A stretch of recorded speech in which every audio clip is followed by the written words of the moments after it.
Começa agora, na sua 96,7, Universitária Esportiva. Tudo sobre o mundo dos esportes, com destaque para o esporte amador. No ar, Universitária Esportiva.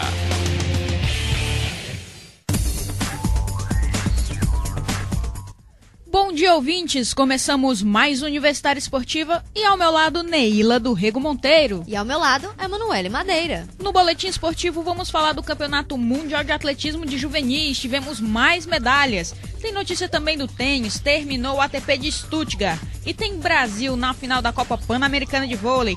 No handebol, o Brasil fez dobradinha, foi campeão no Mundial de Handebol de Areia. E no Bola na Rede, Flávio Meirelles comentando a final do Campeonato Piauiense e os jogos do final de semana, além das novidades do mundo do futebol.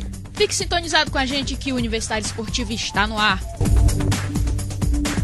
Quanto você pagaria para assistir 6 bandas numa noite? The Rockers apresenta Quanto Vale o Show na Tenda Alternativa dia 4 de agosto. Você entra de graça, as bandas tocam e diz quanto valeu o show. Com as bandas New World, Estro, Chip, V-Road, Trinco, BR-316. Quanto vale o show na Tenda Alternativa dia 4 de agosto? Apoio FM Universitária. Universitária Esportiva. Boletim Esportivo.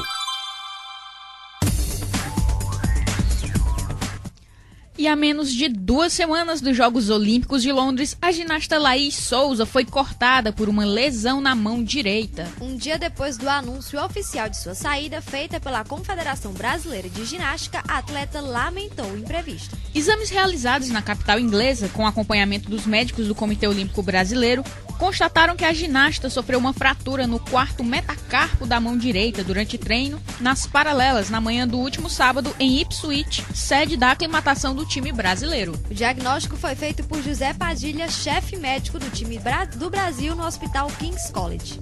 Com a saída de Laís Souza, a ginasta Etienne Franco, que já estava concentrada com o restante do grupo em Ipswich, ganha uma vaga nos Jogos Olímpicos. E o suíço Roger Federer estabeleceu hoje um novo recorde de permanência como número 1 do ranking da ATP, ao começar sua semana número 287 à frente da lista, superando a marca do norte-americano Peter Sampras. Após conquistar o heptacampeonato de Wimbledon e recuperar a liderança do ranking, Federer já sabia que era só questão de superar a marca de Sampras. Na última semana, após o fim do Grand Slam na grama inglesa, os principais tenistas tiraram uma folga, facilitando a vida do suíço. Federer chegou pela primeira vez no alto da classificação no dia 2 de fevereiro de 2004 e lidera uma relação na qual lhe seguem Sampras, o tcheco Ivan Lendl e os americanos Jimmy Connors e John McEnroe. O recorde do tenista suíço foi lembrado pela ATP. E o seu site oficial, a entidade homenageou Federer, parabéns Roger, publicou ao lado de um gráfico com os seus principais nomes da história do tênis. Na atualização da lista, nesta semana, o Sérgio Novak Djokovic e o espanhol Rafael Nadal continuam em segundo e terceiro. Já o brasileiro Tomás Bellucci, impulsionado pela boa campanha em Stuttgart, subiu para a 60ª colocação com 777 pontos. E ainda falando de tênis, após eliminar o brasileiro Tomás Bellucci na semifinal, o sérvio Janko Tsipaserevic conquistou o título do ATP 250 de Bastad.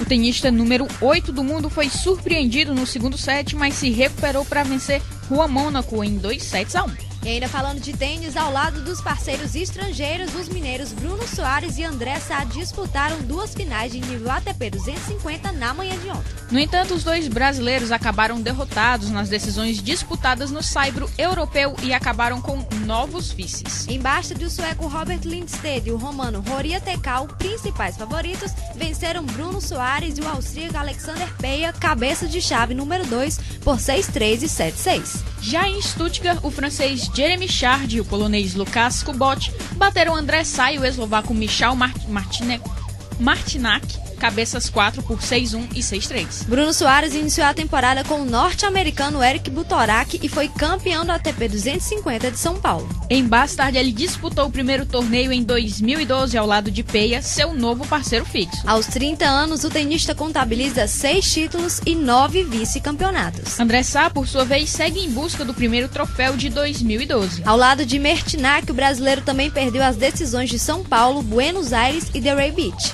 Com 35 anos, o duplista tem 15 vices e 7 títulos, o último conquistado em Metz 2011. E ainda falando em André Sá, incluído nos Jogos de Londres de maneira inesperada, o jogador se prepara para disputar as Olimpíadas pela terceira vez na carreira, um recorde entre os tenistas brasileiros. Credenciado por alcançar as quartas de Wimbledon em simples e a semi em duplas, ele sonha com a medalha ao lado do parceiro Tomás Bellucci na grama do All England Club, sede do torneio olímpico. Parceiro de Flávio Sareta nos Jogos Olímpicos de Atenas 2004, Sá caiu na segunda rodada diante de Kevin Olliett e Wayne Black do Zimbábue. Em Pequim 2008, ele jogou ao lado de Marcelo Melo e também parou nas oitavas de final, desta vez frente aos indianos Mahesh Bhupathi e Leander Paes. Embalado pelo resultado de Wimbledon, o tenista alcançou a 55ª colocação do ranking mundial de simples em agosto de 2002. Apenas 11 brasileiros foram mais longe. Além dos feitos de Wimbledon, o brasileiro contabiliza mais 3 vice-campeonatos na grama. Com Marcelo Melo, perdeu a final no Queen's Club em 2009 e 2008. No ano de 2001, em parceria com o norte-americano Glenn Wiener, caiu na decisão de Newport. Questionado sobre a explicação para os bons resultados na grama, algo incomum para os brasileiros, Sá lembra sua própria formação como jogador. Ele disse que cresceu nos Estados Unidos e acabou se acostumando com as quadras rápidas, mas acredita que sua velocidade e explosão também ajudam nesse piso. O André Sá é um dos destaques, um dos bons nomes do tênis do Brasil, ao lado do Bellucci e do Melo, que hoje são os tenistas que levam o nome do Brasil quadras de tênis afora. E o americano Luke Rockhold venceu o compatriota Tim Kennedy no início da madrugada de ontem e manteve o cinturão dos pesos médios do Strikeforce, segundo maior evento de MMA. No duelo, Rockhold venceu por decisão unânime e se credencia a integrar a lista de possíveis rivais de Anderson Silva, numa luta contra o maior nome do UFC. Apesar de nunca ter sido sondado oficialmente para tal combate, o americano já falou sobre o assunto recentemente. Na vitória de Anderson contra Sonnen na última semana, ele inclusive questionou a vitória do brasileiro no Twitter. Ironicamente, ele perguntou no Twitter se espalhar vaselina nos braços, agarrar o calção do adversário e acertar com uma joelhada quando está caído é a atitude de campeão. E pela luta que antecedeu a principal da noite, Nate Marquardt venceu Tyron Woodley por nocaute no 4º round. Ele se desprendeu do adversário e conseguiu uma boa série de socos para garantir o cinturão dos pesos meio-médios. E ele voltou, o único brasileiro na noite foi Roger Gracie, membro da tradicional família que introduziu o jiu-jitsu no Brasil, que bateu o americano Kate Jardine por decisão unânime dos árbitros em luta válida pela categoria dos pesos médios. Gracie levou a melhor nos 2 primeiros rounds e, apesar das investidas do rival americano no terceiro e decisivo assalto, ficou com a vitória. O Roger Gracie, que não lutava desde setembro do ano passado, tá voltando aí. A família Gracie, que há muito tempo não atua no MMA, vamos ver se ele continua aí. Ver se a Kira também aparece. Kira que é campeã mundial de jiu-jitsu, então pode ser que ela também apareça no MMA, tá na linha. As últimas notícias que nós tínhamos da família Gracie no mundo das lutas eram justamente com a Kira, e nesses últimos tempos justamente ela tá sem aparecer muito, tá sem fazer muitas lutas. E quem sabe aí, uma dobradinha dos Gracie novamente, a gente pode ter boas notícias sobre a família mais tradicional de lutas no Brasil. E a carioca Tamara Alexandrino de Souza conquistou na última sexta-feira a medalha de bronze do heptátulo com 5.900 pontos no Campeonato Mundial de Atletismo de Juvenis em Barcelona, na Espanha. Foi a terceira medalha do Brasil na competição, que já havia ganho bronze com a catarinense Tamares de Liz nos 100 metros e outro com o paulista Thiago Braz no salto com vara. Esta já é a melhor campanha do Brasil em toda a história da competição, que está em sua 14ª edição. Tamara, que liderou boa parte da competição, estabeleceu novo recorde sul-americano da categoria, que pertencia a Vanessa Espínola, com 5.773 pontos desde o dia 31 de maio de 2009. A cubana Yorgelis Rodrigues ficou com o ouro com 5.966, enquanto a húngara Xenia Kristan assegurou a prata com 5.965 pontos. As duas só superaram a brasileira na classificação geral na última prova da especialidade, os 800 metros. E no salto em distância, Jéssica Carolina dos Reis disputou a final do salto também na sexta-feira. A atleta saltou 6,51 metros e ficou na 6ª posição. A campeã da prova foi a britânica Katarina Thompson com 6,81 metros, seguida pela alemã Lena Malkus com 6,80 metros. E ainda falando de atletismo, o Brasil ganhou ontem as medalhas de ouro nos revezamentos 4 por 100 metros masculino e feminino no Sparkasse Meeting na Alemanha. A competição foi mais um treinamento das equipes orientadas pelo técnico Katsuhiko Nakaya para as Olimpíadas de Londres. O time masculino, composto por Aldemir Gomes, Sandro Viana, Nilson André e Bruno Lins, venceu a prova com 39 segundos e 0,5 centésimos. Uma equipe internacional de vários países ficou em segundo lugar com 39 segundos e 98 centésimos, seguida da SCC Berlim com 40 segundos e 82 centésimos. No feminino, Ana Cláudia Lemos, Wanda Ferreira, Evelyn Caroline Santos e Rosângela Santos ganharam 4 por 100 metros com 43 segundos e 33 centésimos. A Colômbia ficou em segundo lugar com 44 segundos e 26 centésimos, enquanto a República Tcheca terminou em terceiro lugar com 46 segundos e 35 centésimos. Nos 100 metros, Sandro Viana e Carlos Roberto Pio ficaram em quinto e em oitavo lugares, respectivamente com 10 segundos e 50 centésimos e 10 segundos e 74 centésimos. O nigeriano Peter Emilianese, que integrou a equipe internacional no revezamento 4 por 100 metros,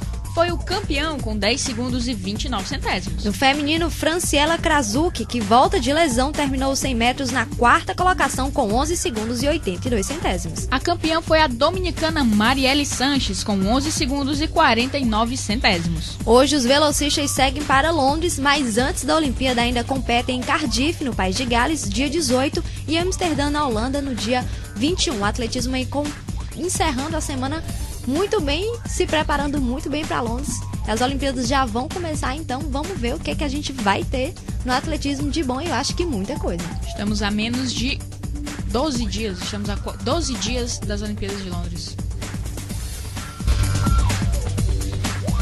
E a seleção brasileira feminina de Novas está na semifinal da Copa Pan-Americana. Ontem o Brasil venceu o clássico sul-americano contra a Argentina por 3-0 em Ciudad Juárez, no México.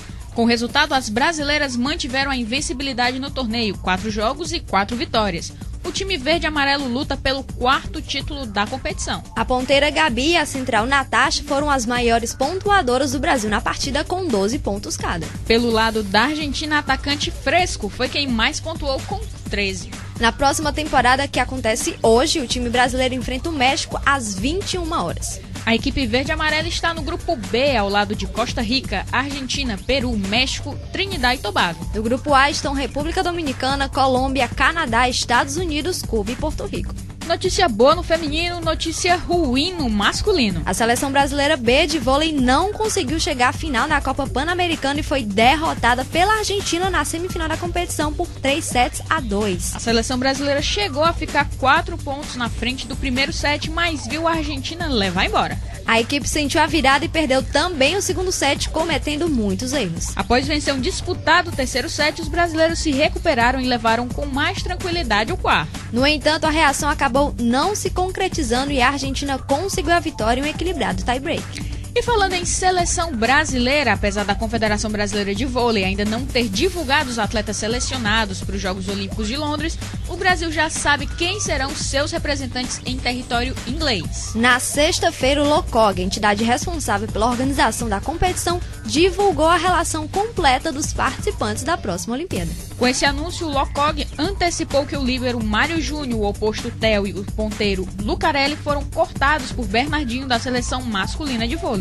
Já no vôlei feminino, José Roberto Guimarães preteriu a ponteira Sassá e a líbero Camila Bright. No caso de Sassá, a ponteira deve embarcar para Londres para ficar na retaguarda de Natália, que ainda se recupera de lesão. O próprio técnico revelou na última quinta que levaria um atleta a mais para poder esperar pela jogadora do Unilever. Esse último corte só deve acontecer no dia 26 de julho, 2 dias antes de estrear em Londres. E tivemos medalha no vôlei de praia, com uma vitória sobre as medalhistas olímpicas Chen Shuai e Jiang Shi. As brasileiras Larissa e Juliana voltaram ao topo do pódio no circuito mundial de vôlei de praia. Derrotaram as chinesas por 2-0 e conquistaram o Grand Slam de Berlim, na Alemanha. Foi o segundo ouro delas na temporada 2012. Juliana e Larissa não venciam a etapa desde maio em Pequim. De lá pra cá foram bronze em Moscou e passaram em branco em Roma e em Gstaad. Elas têm ainda uma prata em Sanya e um bronze em Xangai. As brasileiras lideram o ranking da classificatória para as Olimpíadas de Londres, mas nas duas últimas etapas, as ex-campeãs não conseguiram chegar ao pódio e viram as chinesas as ultrapassarem no circuito mundial. E no masculino, Gibi e Rosenthal estavam engasgados na garganta de Alisson e Emanuel. Em Roma, não deu para os brasileiros na final. Na etapa seguinte, em Gstaad, na Suíça, os americanos novamente foram campeões sobre a dupla verde-amarela. Depois de vencerem as semifinais do Grand Slam de Berlim, as duas equipes se reencontraram na decisão. Mas dessa vez a história foi diferente. Alisson e Emanuel deram o troco nos rivais 2-0 e conquistaram a 9ª etapa da temporada do Circuito Mundial de Vôlei de Praia. Os poloneses Fijalek e Prudel ficaram com o bronze. Após 2 vices consecutivos diante dos americanos, os brasileiros buscavam a revanche na etapa alemã. Alisson e Emanuel entraram concentrados na partida e com poucos erros fecharam o primeiro set em 21-17. Mas Gibi e Rosenthal não estavam mortos no jogo. Eles acordaram no período seguinte e empataram a partida. Os americanos venceram por 21-15 e levaram a decisão para o tie-break. Alisson acertou no bloqueio e Emanuel na recepção. Os brasileiros imprimiram um ritmo forte e abriram ligeira vantagem no terceiro set. Os americanos bem que tentaram colar no placar, mas a dupla brasileira se impôs e fechou em 15-11 para comemorar o segundo título do circuito na temporada. Em 9 etapas, Alisson e Emanuel conquistaram 2 ouros, 3 pratas e 1 bronze. A 10ª etapa da temporada será a última antes das Olimpíadas de Londres. O Grand Slam de Klagenfurt, na Áustria, começa hoje e vai até o próximo domingo. Ricardo e Pedro Cunha, Benjamin e Bruno Smith, Márcio e Pedro Solberg, Thiago e Ferramenta, Harley e Evandro e Moisés e Vitor Felipe representam o Brasil na competição. Convocados para os jogos, Alisson, Emanuel e Ricardo e Pedro Cunha não disputam o torneio. Vôlei brasileiro que segue com grandes problemas, né? Pelo menos o vôlei de quadra. E no sábado tivemos o primeiro jogo dos playoffs entre Diocesano e Cajuína. E o Cajuína venceu pelo placar de 90-57. O segundo jogo acontece no dia 28 de julho. E já falando de basquete, vamos falar da seleção brasileira masculina. Que após 6 vitórias nos últimos 7 amistosos, a última em um expressivo triunfo por 91-75 sobre a Argentina, a seleção brasileira se prepara para enfrentar o poderoso time dos Estados Unidos. O técnico Rubem Magnano, em Washington desde sábado, sente a evolução da equipe e projeta uma partida interessante diante dos Estados Unidos. O confronto com os americanos está marcado para as 21 horas de hoje. Na preparação para o duelo com o principal candidato ao ouro nos Jogos Olímpicos de Londres, Magnano procura impor o mesmo ritmo intenso de trabalho adotado no Brasil. O duelo diante dos norte-americanos será especial para o pivô Nenê, que já que a partida está marcada para o Verizon Center, casa do Washington Wizards, seu time na NBA. O Brasil está no grupo B dos Jogos de Londres e estreia contra a Austrália no dia 29 de julho. Na sequência, enfrenta a Grã-Bretanha, Rússia, China e Espanha.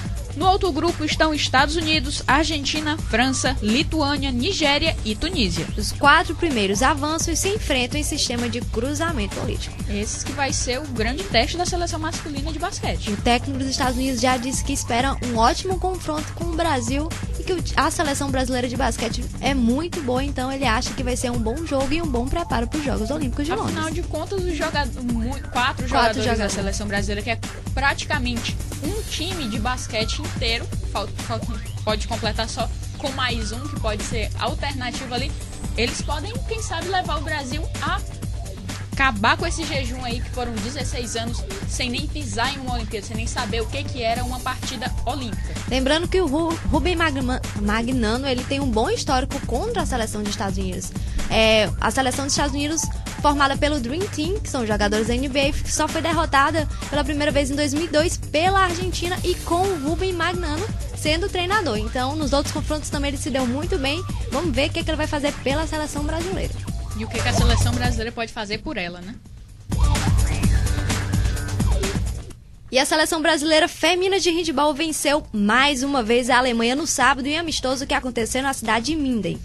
A equipe brasileira venceu por 27-20. A seleção brasileira já havia vencido a Alemanha na sexta-feira por 30-23. E mais uma vez a goleadora da partida foi a ponta esquerda Fernanda com 9 gols. E ainda falando de handebol, tivemos 2 medalhas na sexta-feira no Mundial de Handebol de Areia. As seleções masculina e feminina foram campeãs do torneio após vencer Ucrânia e Dinamarca. A seleção masculina conquistou seu 3º título mundial, sendo que já tinham sido campeões no Mundial de 2006 e 2010. Já a seleção feminina conquistou seu bicampeonato, com o primeiro título em 2006 no Rio de Janeiro. No feminino, o Brasil venceu a Dinamarca por 2-0. Na disputa pelo 3º lugar, a Noruega derrotou a Hungria por 2-0. No masculino, a seleção venceu por 2-1 a Ucrânia. E a disputa do 3º lugar ficou com a Croácia, que venceu a Rússia por 2-0. E ainda tivemos mais comemorações. A lateral direita Patrícia Shepa foi eleita a melhor jogadora do Mundial. Milena Braga foi eleita a melhor ponta esquerda. Entre os homens, Wellington Esteves foi o melhor ponta direita e Diogo Vieira o defensor mais eficiente. As meninas da seleção feminina que fizeram um jogo incrível, dominaram toda a partida contra a Dinamarca, uma partida bem fácil, como a gente realmente esperava. A Patrícia Shepa que fez um jogo incrível, ela fez a maior parte dos gols da partida e foi tranquilo, 2-0. O Brasil venceu, esperado. No masculino foi um jogo realmente complicado, 2-1. A gente ainda teve direito aos pênaltis, ao gol dos últimos segundos. Então vamos ver tricampeonato, esperar agora mais um campeonato mundial e que a seleção feminina de quadra se destaque nas Olimpíadas. E na sexta-feira tivemos o campeonato de polidense seletiva regional, como a gente mesmo anunciou aqui. 8 atletas disputaram 3 vagas para o campeonato nacional que acontece no Rio de Janeiro. E as 3 escolhidas foram Nayara Vanise, Seição Lopes e Letícia Queiroz. Destacando a Nayara, que só faz polidense há 2 meses e ela fez uma linda apresentação lá. A gente também teve a apresentação de uma menina de 7 anos. Muito bonito se ver o campeonato de polidense. Agora, se não me engano, vai ter outra apresentação em agosto ou em setembro, então é só esperar. E quem ainda estiver interessado em fazer polidense, a gente vai colocar direitinho o telefone e o endereço da Yara Vaz para vocês procurarem e praticarem um pouco.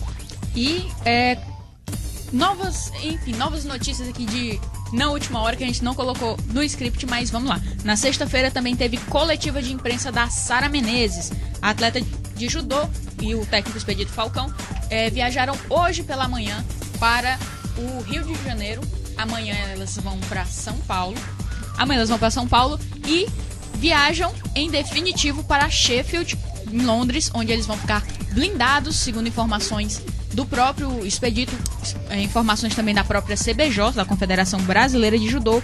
E ele falou um pouquinho como é que vai ser a preparação.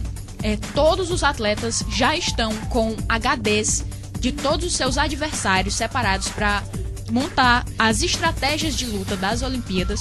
Tá uma estrutura muito grande. Eles vão levar uma alimentação especial, uma alimentação brasileira, para que não tenha um choque por conta da comida típica de Londres, que a gente pode não saber o que é, mas também não é só fritura, como a gente lembrando que já tivemos a ATP de tênis esse ano em que vários tenistas não participaram porque acabaram passando mal por causa de comidas do local. E Londres que tá simplesmente com várias restrições, né? Nós não falamos na semana passada, mas em Londres você vai praticamente ter que andar assim numa fila indiana, porque nem em água você pode andar, você tem que andar com a garrafa vazia. Lá tem bebedouro, se você quiser você enche, mas você não pode entrar em nenhum local com uma garrafa de água ou de qualquer coisa cheia. Você tem que encher ou comprar dos patrocinadores, claro, das Olimpíadas, né? Fora as outras especificações que nós já falamos aqui durante os meses que estão antecedendo as Olimpíadas, que é não apertar a mão de um londrino em hipótese alguma, principalmente se você for um turista. Então, se você ainda vai para Londres, não pague o mico de querer apertar a mão de um londrino, porque ele não vai apertar sua mão, porque lá o controle de doença tá muito grande. E voltando à coletiva de imprensa da Sara Menezes, o Expedito falou sobre esse ser uma realização de um conto de fadas. O Expedito, para quem não sabe, ele começou a treinar a Sara Menezes aos 9 anos. O primeiro técnico da Sara foi o professor Miguel. Neila também já passou pela classe do professor Miguel, pelo tatame do professor Miguel.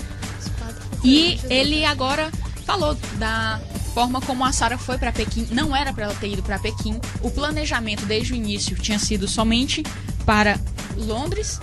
E já que ela se adiantou muito bem, parabéns para ela, pegou a experiência e agora em Londres tá com chances reais de medalha. Quem acompanhou também a coletiva foi o nosso comentarista Flávio Meireles, que atua em todas as áreas, e ele vai falar aqui um pouquinho também de como foi a coletiva de imprensa. Bom dia, Flávio. Bom dia, Emanuele. Bom dia, Neila. Bom dia, Flávio. Na coletiva de sexta-feira, o Expedito lembrou que, realmente, no planejamento, a Sara não deveria ter ido a Pequim. Ela conquistou o direito de estar em Pequim, mas que não era o adequado naquele momento.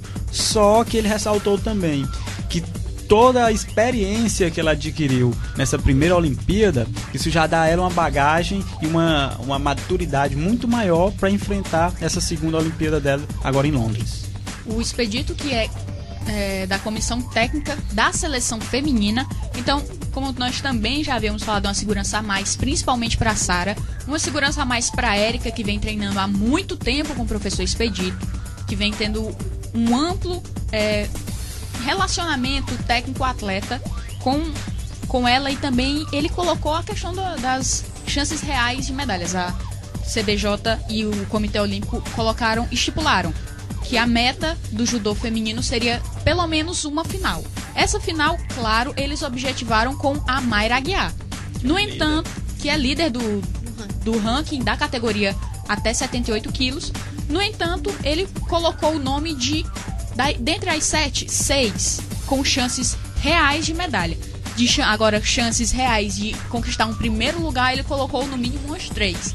Érica, Sara Menezes no 48 quilos, a Érica Miranda no 52 e a Mayra Aguiar até 78 quilos.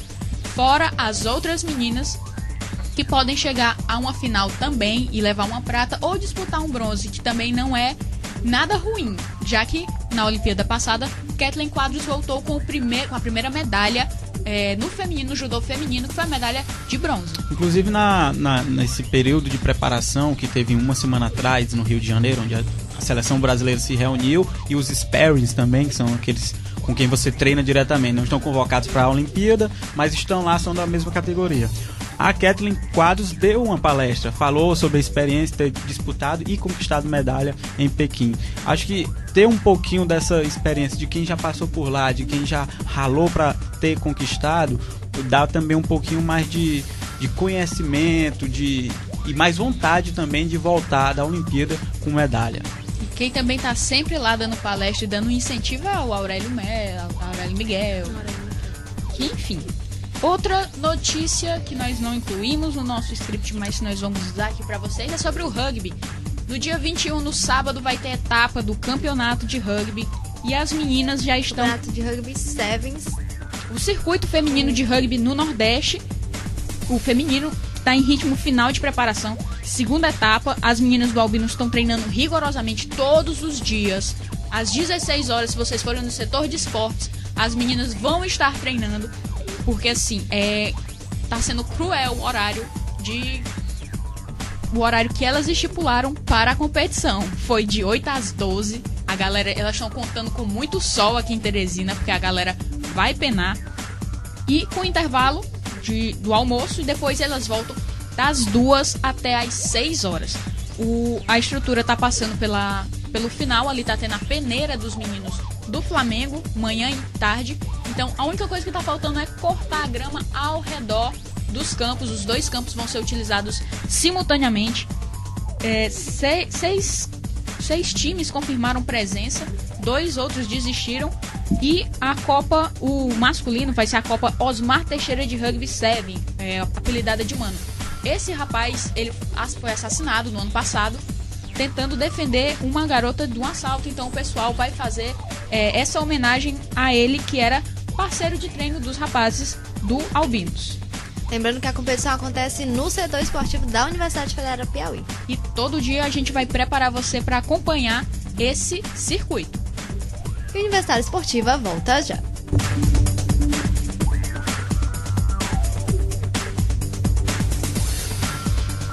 Vem aí o maior espetáculo Beatle do mundo. All You Need Is Love Orquestra. All you need is love. Dia 10 de agosto, a partir das 22 horas, na ABB de Teresina. All You Need Is Love. Mesas e camarotes com acesso a front stage e pista. Na ABB, Branca do Joel, na Liptonic, Branca do Zezinho e Max Sushi Riverside. Aceitamos os cartões Visa, Master, Hiper e Diner. All You Need Is Love Orquestra. Apoio FM Universitária. Universitária Esportiva. Bola na Rede.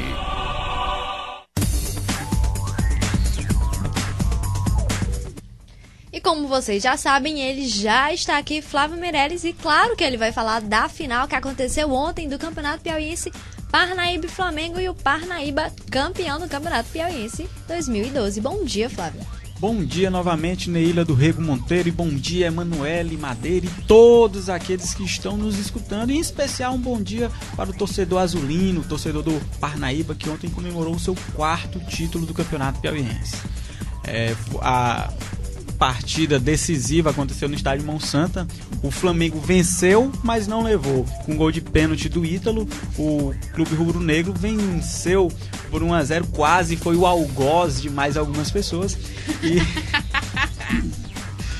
Mas o fato do Parnaíba ter tido a melhor campanha na primeira fase e jogar por 2 resultados iguais na decisão levaram o Tubarão ao título, uma vez que o time já tinha vencido aqui em Teresina na quarta-feira por 1-0. Vamos dar uma olhada como foi o pré-jogo, já que a nossa equipe, a equipe do Universitário Esportivo, estava presente no estádio. Ricardo, solta o pré-jogo aí pra gente. Moroni, qual é a postura do Parnaíba para essa final? A gente vai procurar utilizar o mesmo modelo do jogo passado, onde a equipe tem que ter uma marcação muito forte, tentar inibir qualquer possibilidade de ataque do adversário e, em contrapartida, criar situações nas zonas onde há uma certa fragilidade. Então, o jogo vai ser jogo duro, difícil, onde o embate vai ser determinado muito pela cabeça de cada atleta. O discurso do Flamengo é de otimismo. Sabemos da dificuldade, sabemos do adversário, sabemos que vamos encontrar muitas dificuldades, mas nós temos um objetivo. Nosso objetivo é ganhar o título, então nós vamos buscar esse título a todo custo. Universitária Esportiva. Pois é, como o Moroni falou aí, ele promoveu ontem no time a mesma estratégia que ele vinha promovendo desde a estreia dele naquele 3-1 contra o River na 10ª rodada do Campeonato Piauiense. Uma defesa sólida, que ele, quando ele chegou, ele mudou o esquema que o Aníbal Lemos vinha trabalhando nos jogos do Parnaíba, que era um time 4-4-2, 4-3-3 às vezes, e o Moroni teve essa preocupação em dar consistência defensiva ao time. Armou o time com 3 zagueiros ao longo de toda essa campanha aí do Moroni à frente do Parnaíba, e ontem o time mais uma vez foi forte, com o Erivaldo jogando muita bola, o Gilmar Bahia improvisar na direita, mas dando tendo uma capacidade de defender ali pela direita muito boa, Marcos Gasolina na sobra jogando muito, o Alessandro com a experiência que a gente sabe que o Alessandro tem, enfim, o time defensivamente muito bem mais uma vez. No começo do jogo o Flamengo foi melhor, aliás, o primeiro tempo o Flamengo foi muito melhor, foi um time que, por ter que vencer, foi muito pro ataque, chegando principalmente com o Bruno Paraíba, que atuou demais, subiu muito pela direita, mas não conseguiu fazer o gol. E antes que o Flamengo chegasse ao ataque, que o Parnaíba desse algum susto, 2 jogadores acabaram sendo expulsos com apenas 15 minutos de jogo. O Cleito Cearense, lateral do Parnaíba, e o Zusa, volante do Flamengo, tiveram entreveiro, troca de agressão, e foram expulsos pelo Francisco Pereira de Lima Júnior. Depois disso, o jogo voltou à normalidade com um pouquinho mais de espaço em campo. Jogar 10 contra 10 é diferente de jogar 11 contra 11. E com um pouquinho mais de espaço, o Flamengo cresceu e foi para cima, mas a verdade é que poucas vezes assustou de fato o Rodrigues. Em compensação, no segundo tempo, já no comecinho, teve um pênalti marcado do Gilmar Bahia sobre o Marcelão, e o Ítalo, o algoz, bateu e fez. Lá a gente, uma reclamaçãozinha de quem assistiu, de muitos torcedores, é que a bola só era mais aérea do que propriamente jogada. É porque assim, ninguém viu a condição que tava o campo do Mão Santa, do Piscinão. Tava muito complicado. Tinham partes do campo que era, além do barro, era o barro e uma tinta verde por cima. A marca do pênalti tinha assim só um pedaço de cal. Tava muito complicado jogar, o campo tava muito irregular, a grama tava muito seca, aí isso dava pra gente ver de longe. Então assim, não tinha muito condição da bola rolar, porque ela não rolava certinha, não rolava redondinha, sempre tinha alguma coisa pra atrapalhar. E isso favoreceu também muitas das faltas do jogo, teve muito lance faltoso de parte a parte. Inclusive, a questão de campos problemáticos é um problema, uma reclamação de quase todos os campos no interior do estado. E aqui em Teresina a gente tem o Lindolfo Monteiro, que tem uma grama boa, embora seja alta e os jogadores reclamam por causa disso, porque aumenta o cansaço veio antes. E tem o Albertão, que tem um gramado também bom. Mas no interior do estado, algumas praças esportivas têm campos ruins. Em Picos, que era um gramado que era bom, desse ano muito ressecado, problemas também. Em Parnaíba a mesma coisa, no Deusdete Melo, em Campo Maior a mesma coisa. Mas enfim, com a bola rolando, o gramado é ruim para os dois times. É evidentemente que o time que tem um jogador mais técnico vai ter mais problemas, porque o jogador mais técnico bota a bola no chão, trabalha, olha pro lado. Mas se você parar para pensar que o William Costa, meio campista do Parnaíba, é um jogador absolutamente técnico, não teve lá muitos problemas, conduziu, foi um maestro no meio campo, deu cadência. Aliás, os jogadores de quem se esperava do Parnaíba que usassem a experiência e trabalhassem de forma calma no jogo foram muito bem. O Alessandro na zaga e depois no meio campo muito bem, muito tranquilo. Totonho também usando sua liderança. Totonho aí que é um jogador histórico desse clube do Parnaíba. O William Costa. E esse título do Parnaíba, ele teve aspectos de dramaticidade. Primeiro, porque o time vai para a final, seu jogo decisivo, sem o seu melhor jogador no campeonato. É o Fabinho, em grande fase, fez um campeonato sensacional. Para mim, não tenho o que discutir, a principal revelação do campeonato piauiense, porque é um cara que saiu praticamente do anonimato para ser aí vice-artilheiro da competição. Aliás, vice-artilheiro não, ficou terceiro colocado na tabela de artilharia e ficou de fora. O substituto do Fabinho foi o da Silva, e ainda no primeiro tempo o da Silva se machucou e teve que sair.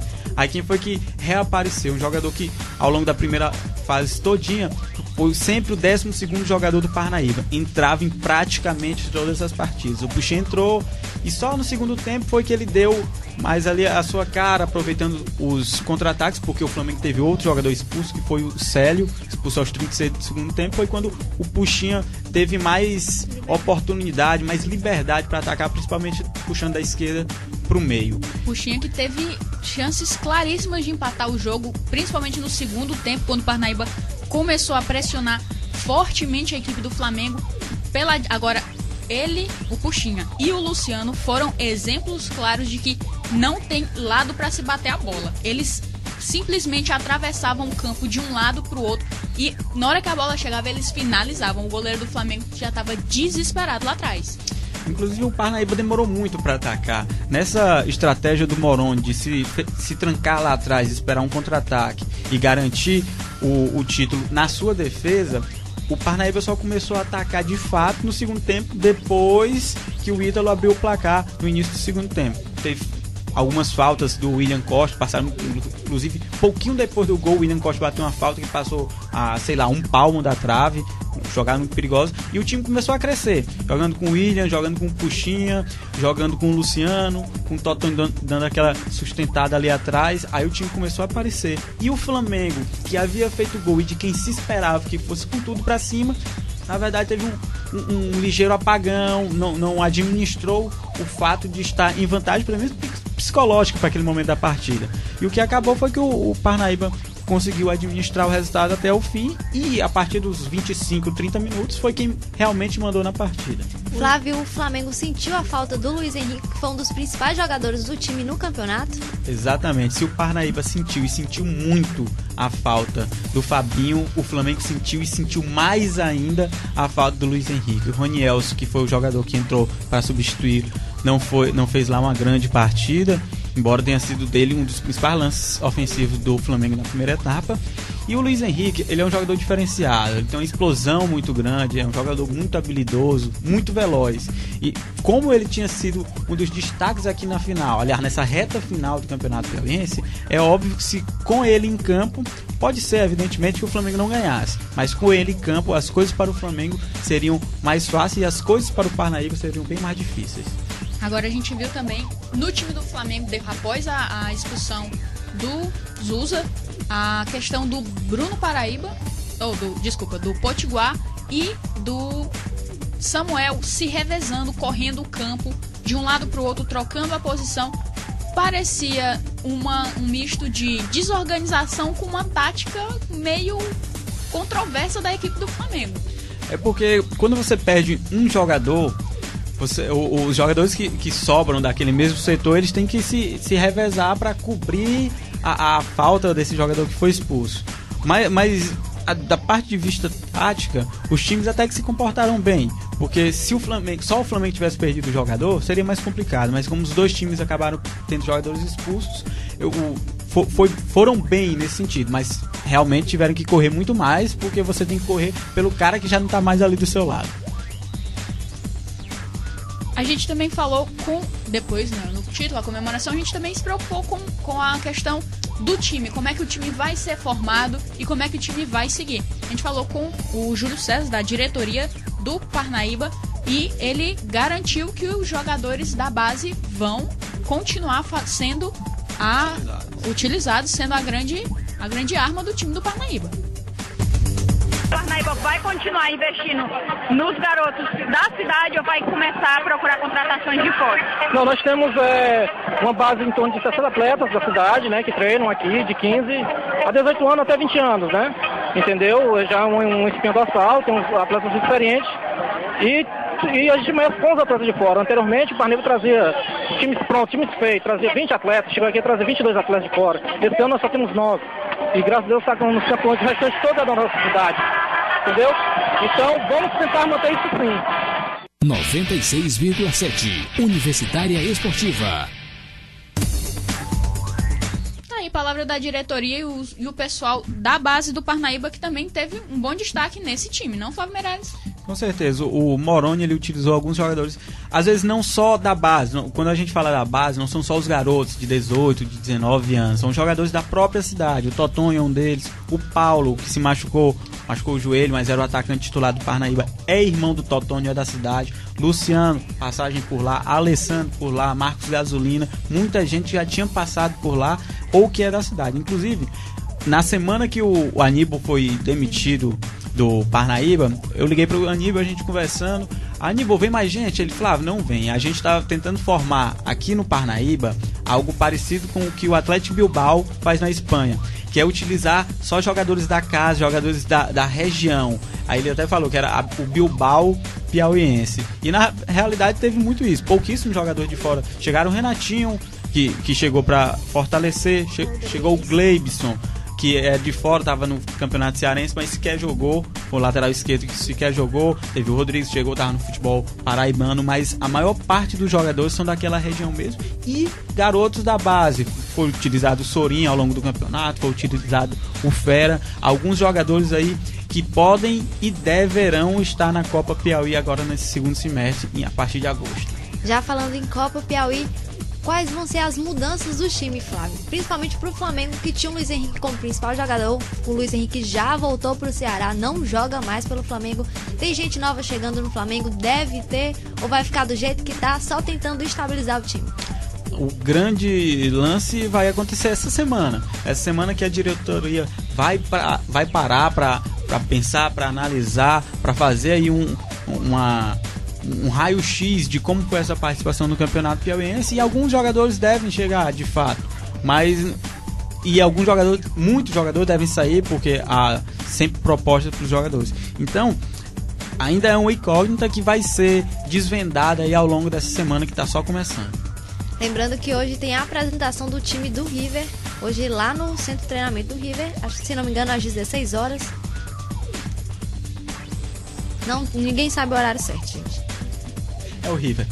E nós também falamos com o técnico Moroni, que veio desacreditado, veio naquela que assumiu o time estava quase certinho, mas ele deu seu toque lá, conseguiu Parnaíba campeão. Vamos ver o que é que o técnico tem a dizer.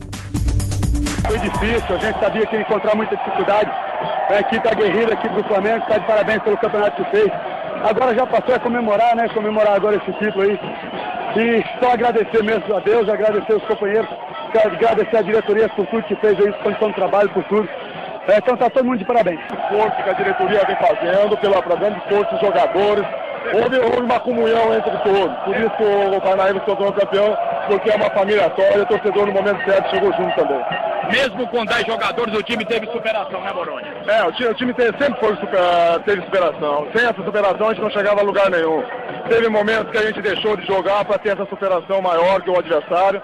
E futebol se ganha assim também. Então hoje nós fomos, apesar do resultado não ser aquilo que a gente queria, mas fomos felizes por manter a vantagem que se adquiriu dentro da competição. Universitária Esportiva. Tá aí o Paulo Moroni, que agora mais um título piauiense no seu currículo. Terceiro título piauiense dele, ganhou em 2003 pelo Flamengo, em 2009 pelo Flamengo e agora em 2012 pelo Parnaíba contra o Flamengo. Os times que vêm se revezando no campeonato piauiense, a cada 3 anos um deles ganha o título. Exatamente, e com os treinadores que estavam na final aí, né? O Moroni tinha sido em 2003, o Oliveira candidato em 2006, o Moroni em 2009. Muita gente esperava que o Oliveira fosse em 2012, mas aí esse retrospecto acabou não ajudando muito o Oliveira, e quem foi campeão, quem faturou esse título foi o Moroni. Quebrou a tradição dos técnicos e continuou a tradição dos times. Exatamente. E Moroni aí, o grande vencedor dos últimos 10 anos do futebol piauiense. Com esses 3 títulos aí, ninguém venceu mais o estadual do que ele nessa última década. Só lembrando, além do Moroni, a gente tem que falar porque foi realmente um espetáculo muito bonito. Que coisa linda a torcida do Parnaíba no estádio Monsanta. Estádio absolutamente lotado. E não era lotado de gente sentada de braço cruzado olhando a partida. O estádio lotado com a torcida vibrante, gritando o tempo inteiro, que fez uma festa belíssima antes da partida, durante a partida e depois da partida. Uma festa que varou a noite aí lá em Parnaíba, coisa linda de se ver e coisa que infelizmente a gente não vê em todos os estádios do Piauí. Em Picos, que tem uma tradição futebolística, a torcida não compareceu. Em Campo Maior, a torcida compareceu, mas compareceu num número reduzido até pelas condições do próprio estádio Deodé de Mello. Em Piripiri, a torcida comparecia, mas poderia ser melhor. E principalmente aqui em Teresina, onde a gente tem 3 times, os 3 times mais vitoriosos do futebol piauiense, e que não lotaram o Lindolfo Monteiro em nenhuma oportunidade, exceto no primeiro Rivengo do ano. Pra você ter uma noção, Flávio Meirelles, foi quebra de recorde. Dão-se conta de que mais de 6 mil pessoas estavam no estádio do Piscinão e a renda foi mais de R$43 mil. Os números oficiais de público pagante deram conta de 4.600 pessoas, mas no olhar, no olhômetro, você percebe que o estádio tinha muito mais gente do que isso. Para você ter uma noção, os torcedores começaram a disputar alambrado a 1h da tarde. O jogo só ia acontecer 4 horas. E a torcida foi exemplar. Levou bandeira, levou papel picado, levou escudo, caixão do Flamengo. A torcida do Flamengo também marcou presença. Levou suas faixas, suas bandeiras. Mesmo reduzida, fez uma festa pro time. O time que foi lá agradeceu, também saiu de campo muito aplaudido. Os torcedores que, embora em grande quantidade, foram uma torcida europeia no comportamento, vibraram da arquibancada, não invadiram o campo, porque sabe que lugar de torcida é na arquibancada. Depois, os portões foram abertos, a torcida teve a chance de comemorar com o time no momento dela, e que foi a decisão mais acertada, o espetáculo mais bonito que eu já presenciei na minha vida. Flávio Meirelles foi digno de uma final de campeonato piauiense. E para as pessoas que gostam muito de jogo, mas que não vão ao estádio, tem uma frase do Caio Maia, que é um dos diretores da Trivela, que é um dos sites especializados em futebol internacional, e o Caio Maia fala: não há nada no futebol mais espetacular do que você assistir um jogo ao vivo do estádio. Na TV é ótimo, você tem opção de replay, você vê vários ângulos, mas no estádio, a vibração, a sensação, é toda uma vibe diferente. É realmente incrível. Eu imagino, Emanuel, que você estava sentindo lá no Mão Santa com a torcida vibrando do jeito que estava vibrando e numa final de campeonato piauiense. Só de vez em quando em estádio que você espera ver o replay para poder ter certeza da jogada e você não tem. E outra coisa, nossa equipe também foi atrás de informações. Não pudemos ir diretamente ver as obras da Vila Olímpica. No entanto, a Vila Olímpica, segundo informações dos jornalistas de Parnaíba, do jornalista Glaucio Júnior, que também conversou bastante com a nossa equipe, a Vila Olímpica está em dia, o planejamento está sendo seguido, as obras de terraplanagem já foram iniciadas, já está tudo dentro do planejado. Nós vamos continuar olhando por essa Vila Olímpica, porque a gente quer tudo construído no prazo. Destaque também aqui para a visita do estúdio a mãe da nossa comentarista Neila do Rego Monteiro, a senhora Nídia do Rego Monteiro, que veio trazer um lanche pra Neila. Que coisa bonitinha. Que flofes. Ela tá falando que é pros 4 aqui. Gente. E só para encerrar esse comentário, essa festa do Parnaíba, só lembrar e fazer uma homenagem especial ao Totonho, meio-campista do Parnaíba, que entrou na história do Parnaíba como o único jogador presente nas 4 conquistas do Parnaíba no Campeonato Piauiense. Excelente volante e que aí tem o seu nome gravado na história do Tubarão. E o Jorginho ontem, que estava também visivelmente emocionado, chorando muito, dizendo que era seu primeiro título.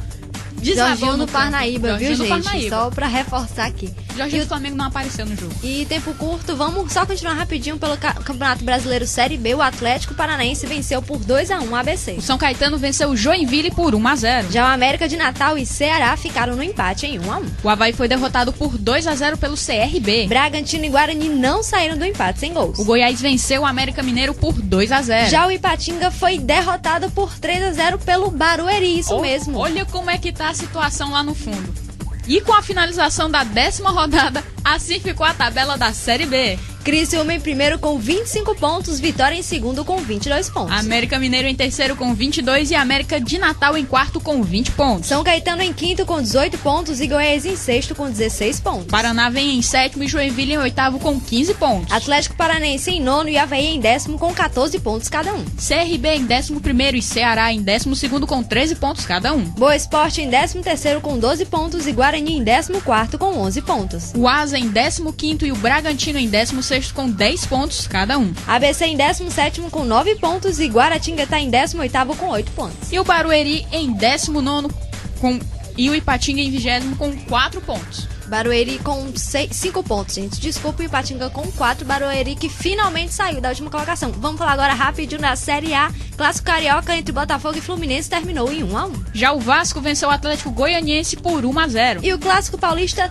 entre Palmeiras e São Paulo também terminou em 1-1. Internacional e Santos não saíram do empate sem gols. E o Cruzeiro foi derrotado em casa por 3-1 pelo Grêmio. Já o Sport derrotou por 2-1 a Portuguesa. E o Flamengo visitou o Bahia e venceu o jogo por 2-1 no pênalti meio. Meio não, absurdo, total absurdo. Apito amigo novamente? É de se esperar. E o Flamengo visitou o Bahia e venceu o jogo por... a Ponte Preta derrotou o Coritiba no placar de 4-1. O Corinthians venceu por 2-1 Náutico. E o Figueirense foi derrotado dentro de casa pelo Atlético Mineiro por 4-3. E assim tá a tabela do Brasileirão Série A. Atlético Mineiro em primeiro com 22 pontos, Vasco em segundo com 20 pontos. Fluminense em terceiro com 19 pontos e o Botafogo em quarto com 16 pontos. São Paulo em 15º, Internacional em 16º. São Paulo em quinto, gente. Internacional em sexto com os mesmos 16 pontos. Grêmio em sétimo e Ponte Preta em oitavo com 15 pontos cada um. Flamengo em nono com 15 pontos e o Cruzeiro em 10º com 14 pontos. Sport em 11º com 12 pontos e o Náutico em 12º com 10 pontos. Santos em 13º com 9 pontos e o Corinthians em 14º com 8 pontos. A Portuguesa em 15º e o Figueirense em 16º com 8 pontos cada um. Coritiba em 17º e Bahia em 18º com 7 pontos cada um. E lá na lanterna o Palmeiras em 19º com 6 pontos e o Atlético Goianiense em 20º com 2 pontos. Últimos comentários para o Internacional com nova contratação, o Juan chegando aí e parece que o Paulo Henrique Ganso também vai pro time. E aí o Internacional se preparando muito bem para essa segunda etapa do Brasileirão. Com certeza, e muita gente pergunta da onde o Internacional está tirando tanto dinheiro.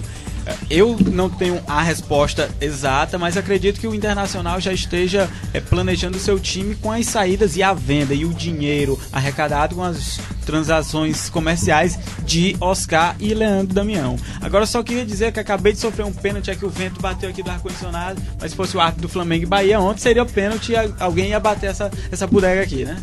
Ainda falando do Internacional, lembrando que o time desistiu de vez do Nilmar, que acabou sendo contratado pelo time Emirados Árabes Al Rayyan. Al Rayyan, desculpa, Flávio. Então o Internacional esqueceu o Nilmar e agora focou já no Juan. E a piada da noite foi a contratação no Flamengo, né? O nem Thiago Neves, nem Juan, nem ninguém. Não precisa cortar o microfone, Ricardo. Última notícia também, que a seleção de futsal fez amistoso contra a Polônia e venceu por 9-1. E campeonato sub-18 sub-19 europeu, Flávio, Espanha vencendo também em todas as categorias. Esse time espanhol, a seleção espanhola está numa fase realmente iluminada. Muito cuidado, inclusive, com a seleção espanhola, seleção brasileira, cuidado, seleção espanhola nas Olimpíadas. Acredito que dá para ter uma final Brasil e Espanha nas Olimpíadas e será uma partida mesmo interessantíssima. Lembrando, no Campeonato Europeu Sub-19, a Espanha venceu em 2002, 2004, 2006, 2007, 2011 e, claro, 2012. E finalmente também confirmado no Paris Saint-Germain, Thiago Silva. Zagueiraço, ótima contratação, e pode, além de Thiago Silva, ter também Ibrahimovic. Ainda está em negociações, a negociação complicada, porque o Ibra pediu um salário bilionário, mas pode ser confirmado nas próximas horas. Isso é que dá prerrogativa para jogador de futebol, acha que o bilhão é pouco, aí pede bilhão. Último comentário do Flávio Meirelles, esqueci de falar, Espanha, zebra, perdeu no amistoso pra Angola, se eu não me engano. Angola, um time africano, perdeu de 2-0. Flávio, que é isso? Olimpíadas aí, o time perdendo. É 2012, mano. Acho que não abala. O time ainda é mais favorito, inclusive, do que a seleção brasileira para as Olimpíadas. Pode isso, ficar com tranquilo. Certeza. E notícia, a seleção russa já tem técnico italiano, Fábio Capello, que assumiu a seleção hoje. E o programa acabou, gente. Programa apresentado por Emanuele Madeira e Neila do Rego Monteiro, com os comentários em todas as áreas de Flávio Meirelles. O programa com a realização da FM Universitária 96,7. O programa a gente volta amanhã às 11 horas. A gente tá com o tempo encerrado já. Muito obrigada pela audiência e continuem com a nossa programação.